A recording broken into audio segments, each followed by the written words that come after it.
There we Hey go. everyone, I'm with Graham Hill. He is the founder of treehugger.com and also the VP of Interactive Media at Planet Green. How are you doing? Good, thanks. And you were on the green panel.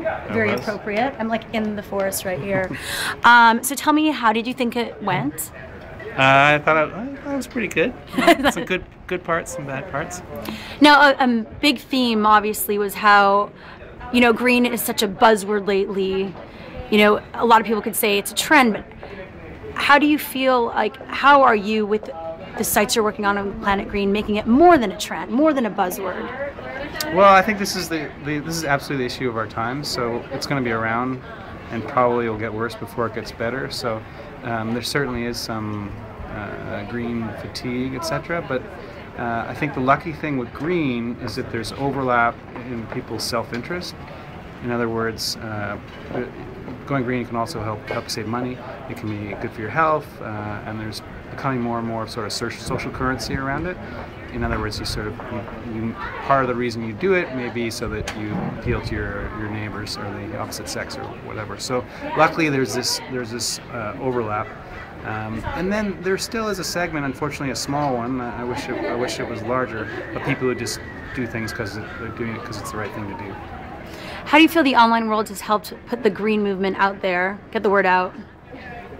Well, I think that the beauty of the internet is it's really global, and there's just a ton of information. And so with sites like ours, or just going through Google, you're able to easily sort of read a bunch on whatever green topic that you're interested in, and so it's very helpful in that.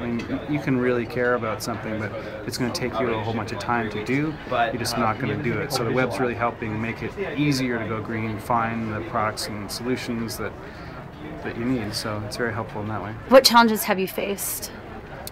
What challenges have we faced? Well, I think the challenge in the green community is that we're all, for those of us who really care about this stuff, we really want there to be great technological fixes or whatever, and we're in a way, humanity is often looking for the silver bullet, and so people can jump on stuff before it's really ready for prime time, and I think sort of like corn ethanol is probably a good example of that. We really want there to be some great solutions, and so we can move a little bit too quickly. So sometimes it's blogging. We write faster than normal journalism, and it's not quite as in depth. So sometimes stuff can get past us. That's a challenge. We're also making it accessible. You don't want to make it too intimidating, the information that's on the site, right? Yeah, and I think the web's really nice because it allows you to have sort of different depths of information, and so we try to write it in a really friendly manner such that you may not know a lot about green, but you can still get into it, and then if you're more industry or you know more in depth, there is more in-depth content. You can read the rest of the post or link through to other relevant articles. What does the future hold for you guys? What are you looking forward to? Anything you're going to be launching soon, or any big news?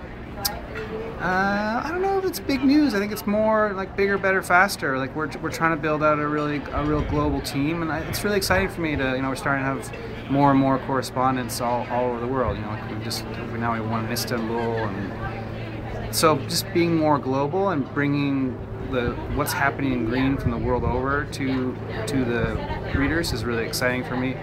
We'll be doing a redesign. It's been a couple of years, and so we're going to do some cool stuff with daylife.com, the sort of news aggregator, slicer dicer, doing some neat stuff there, and hopefully more and more video. Like Discovery has such great video assets, and so hopefully we'll see a bunch more of that. So it's just building a better, larger team and more great content and more cool functionality, and just building great resources so that we can help people wherever they are go green. Big question here at the conference or the summit this year, I find, is the economy and money. How is that affecting you?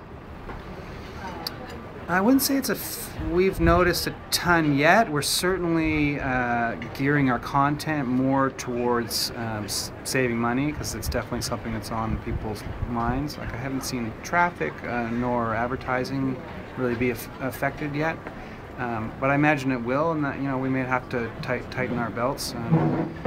But yeah, I think our job as media is just to provide stuff that will help people, and so we're focusing on the saving money aspect. And luckily, there's a ton of stuff in green which is about saving money. Now for some fun questions. All right. When do you think people will be able to vote online? When do I think people will be able to vote online? Yeah, that one's we probably could do it extremely easily, quickly, but that one's probably going to get mired down in politics and stuff, so it'll probably take 10 years and a quarter. Very specific, yeah, 10 years and a quarter. That's 3 months, I guess. What's your favorite social networking tool? Favorite social networking tool? I like the Facebook friend feed thing. I think that's, I like that. So I think it's sort of a, I generally don't like interacting. I do way too much email, and so I don't really want to do more in terms of my personal life, but it's a way that you can sort of communicate what you're doing and sort of know what your friends are up to in a very easy manner, and that somehow that makes you a little more connected somehow. And so I think that's pretty cool. Favorite viral video? Favorite viral video, gay robot. Pretty spot on with that one. I also like It's Always Sunny in Philadelphia. There's one where they do the beatbox thing. That's pretty great. And what are you looking forward to for the rest of the summit? I have been, as a typical human, very focused on myself and my panel, which I was worried about. So I haven't really looked at all that's happening, but I did attend all the sessions today, and so I'm sure there's some more great ones, and I plan to hit them. All right. There you have it. Thank you so much, Graham. See you soon.